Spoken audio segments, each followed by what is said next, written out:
Fright 3. Okay. Not amused at the amusement park. Hello, everyone. I've been a fan of Reddit for months now, but I've never shared my encounters. With that being said, let's begin. This happened when I was 16 or 17. Every year we go to an amusement park that's pretty popular where I'm from. This year, it was myself, my mom and dad, and my cousin. My mom and I had been fighting that day, so I was pretty much just wanting to be by myself for a while. It started raining, so my cousin and dad said they were going to ride one more ride, and then we would head home and just go swimming there. We live about 3 to 4 hours away, and it wasn't raining there. While they were riding the ride, I sat down in a picnic area at a table on the other side from where my mom was. I was sitting in my own little anger bubble and didn't even notice anyone come near my side of the picnic area. I look out the corner of my eye and notice this man just staring, not even trying to hide the fact that he's looking at my legs, up my body, and my chest. After the initial shock factor, I calmly got up and started to go where my mom was, but I didn't see her, so I walked to the concession stand at the other side of the picnic area. About 5 minutes passed. The line was super long, and I honestly was just trying to get with a group of people while searching for my mother. And I ordered a lemon shake, and finally see my mom walking towards me. I looked around after grabbing her hand and see the guy walking towards us. I start to panic a little bit, and that's just not part of my personality at all. I'm not a fearful person, and I would pretty much walk by myself anywhere at that age. But I just got a terrible feeling and was trying to think about my next move. By the grace of God, I heard my dad yelling for my mom and I to come back because we were leaving and we saw some lightning. My dad scared him off because the man looked at my dad and then looked back at me and then went back to the picnic area. I ran to my dad and grabbed his hand so tight that he told me to loosen the grip because I was hurting him. My dad's huge. He's a 265 solid muscle.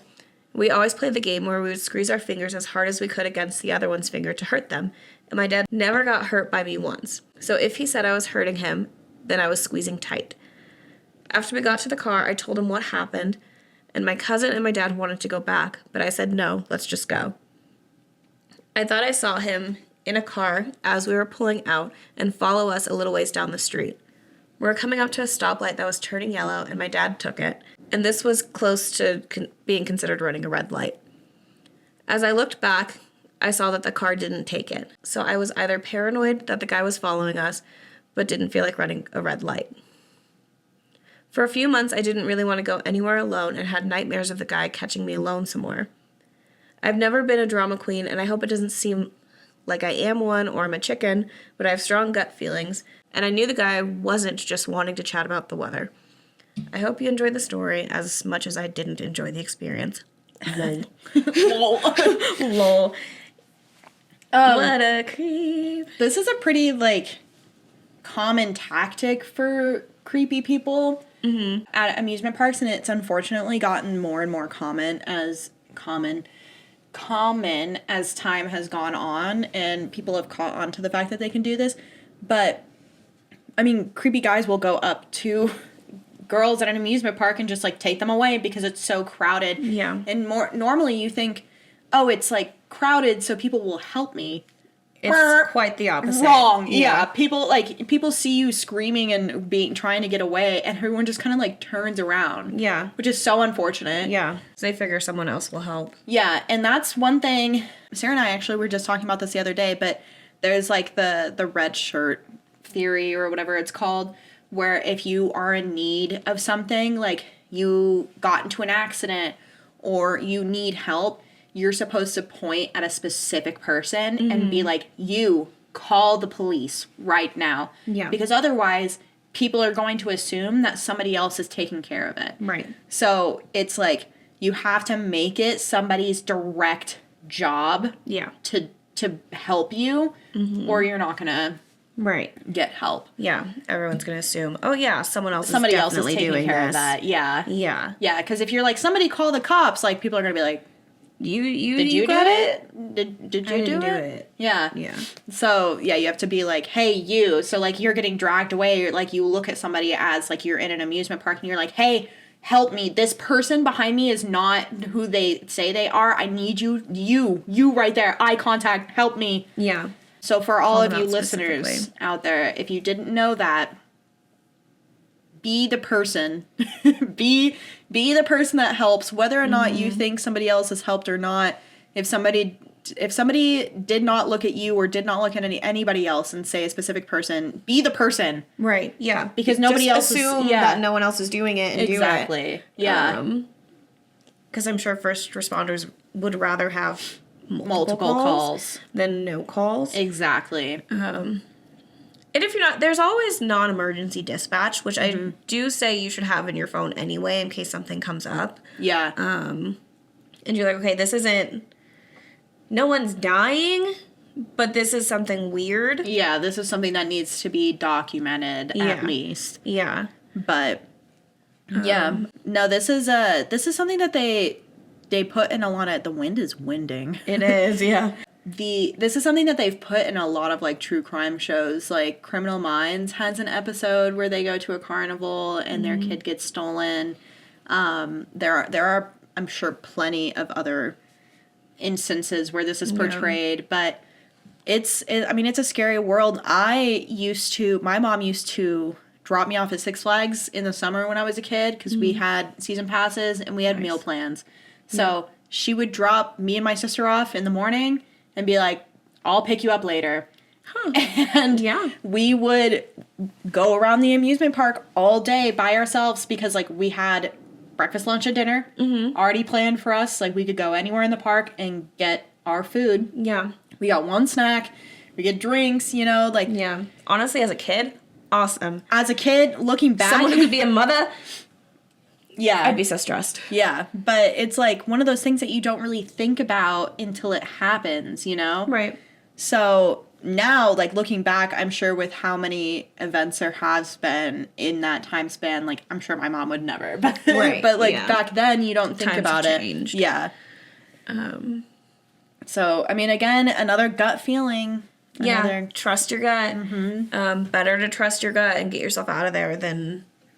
gaslight yourself to sit and then something happen. Because, like, no matter what, you're a teenager and this grown adult man is just, like, obviously checking you out. So, yeah, get out of there. Yeah. No matter what his, like, intentions were. Yeah. And there's not, like, any harm in it either. Like, okay, so what? He gets embarrassed or, like, he gets, like, flustered. Like, you don't owe him anything. Right. He's being a fucking weirdo checking you out. Like, exactly. If you make him uncomfortable. And that's where I think... part of being a woman is so hard. Sorry, male listeners, but it's always like performative in the case of, oh, I don't want to hurt their feelings, right? Or I don't want to cause a scene, or I don't want to like make somebody else uncomfortable because who knows, maybe like he's not actually doing anything wrong. Like, yeah, okay, maybe he's not. That's not really your responsibility to like care about how he's feeling. If he didn't want to be embarrassed, he shouldn't be looking at you like that. Right. If he didn't want to be uncomfortable and like made to feel uncomfortable, he shouldn't be looking at you like that. It's like, okay, fuck how I feel. I just have to swallow that so I don't make you feel uncomfortable. Exactly. So I don't hurt your feelings. Yeah. Even though you're the one putting these things on me. Yeah. Yeah. And it's like that unfortunate aspect too of like always having to be nice because you're scared of how somebody else will react. Right. Like there's too many stories about women saying no to a guy's advances and them getting hurt. Right. Because they said no. Yeah. There's a guy who was like punching a woman and beating her up, and there was a bunch of other guys just watching it happen. Mm-hmm. It's like, hello? Yeah. Like, do you all think this is fine? Yeah. There was that story like a month ago, like that really, really sad story of that woman who was on a train. Yeah. And that guy like stabbed her in the neck but from behind. Mm-hmm. And like there's a video of it and everyone just like looks. Yeah. Nobody does anything. Mm-hmm. Like nobody runs over to check on her. Right. Like she's like, there's blood like gushing down and like there's a woman sitting right next to her and she just gets up and walks and moves to another seat. That's insane. Like, do we not care about anyone anymore? Like, I've been thinking about signing up for first aid classes. Mm-hmm. Because I've been in scenarios, like I was at Costco with my mom, and my mom, like, knows first aid. She was in the military. She, like, knows how to do a lot of stuff. But there was a guy who had a seizure, like, dropped to the ground, and both of our instincts, there's a lot of people there who had the same instinct, like, ran toward him. Mm-hmm. There were nurses there, so everyone, like, helped him, and he was okay. But I'm like, okay, I ran towards the scenario, but I don't know what to do when I get here. Yeah. So. First aid is always, like, good knowledge to have. Again, survival instincts of a fart. I can't help anyone. The most I can do is pick up my phone and call for help. Solid. I know CPR. That's good. Staying alive. That's about the only thing. Yeah. I actually heard somebody was like, the new CPR song instead of Staying Alive is Golden. I saw that too. I just imagine you like low-key crying. Yeah. You have to like, what is it? It's... yeah,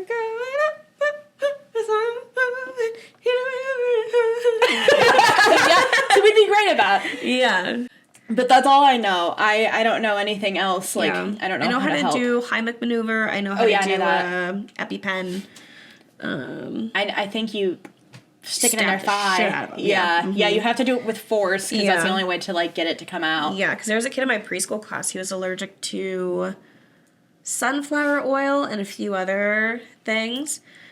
So I had to learn how to give it. And I was so happy I never had to do it because he was like 3. Yeah. I was like, you have the littlest legs in the world. That would be so traumatizing. I don't want him to do that to you, buddy. You like break his bone. My force is so much stronger than your leg. Yeah. Yeah. He had a cute little unibrow. He was so fucking cute. Yeah. Anyway. Yeah. Wow. Damn, that's like so crazy. I'm glad you made it out of there. Be the change you want to see in the world. Story 4.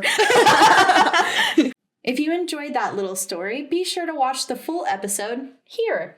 And make sure you like, subscribe, and all that jazzy.